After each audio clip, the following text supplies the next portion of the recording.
Guys, ayan ang ulam ng almusal, may nakabukod.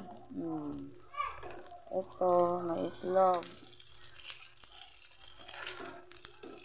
Yung tatlo, wala. Ayaw na may itlog. Nako, talaga naman.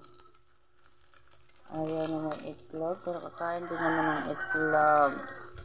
Ibukod daw sa pagluto, hindi isama dito sa meatloaf.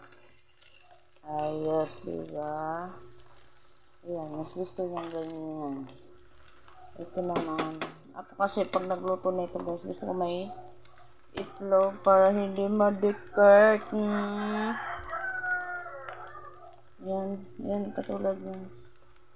Pero hindi rin naman siya madikit pag mainit na mainit ng kawali.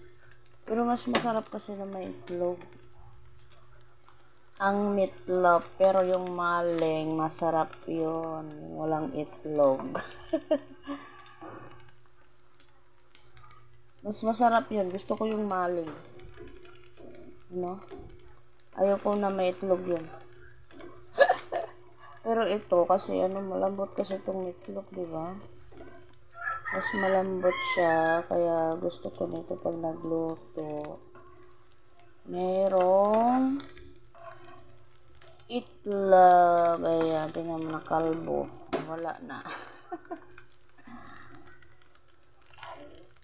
Meron pa ko ditong tirang itlog. Iluluto natin. Kaya gusto niya na nakabukod. Ano yun? Parang may nagsalita. Ayan. Oh, diba? May itlog na nakabukod. Yan, nagalaw, no? Kasi hawak ko lang. Ang hirap talaga hawak mo lang yung cellphone.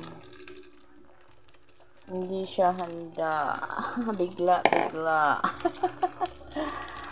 Ayan, dahil wala tayong ibang maisip na i-content. Ito lang muna.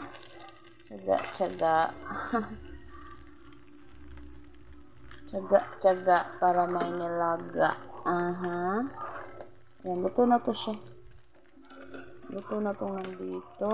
Kung napapansin nyo, luto na yan. Ito na lang antay natin. Diba? Luto na yan. Ang ulam natin ngayon. Pang-almusal kasama na tanghali. Thank you for watching, guys.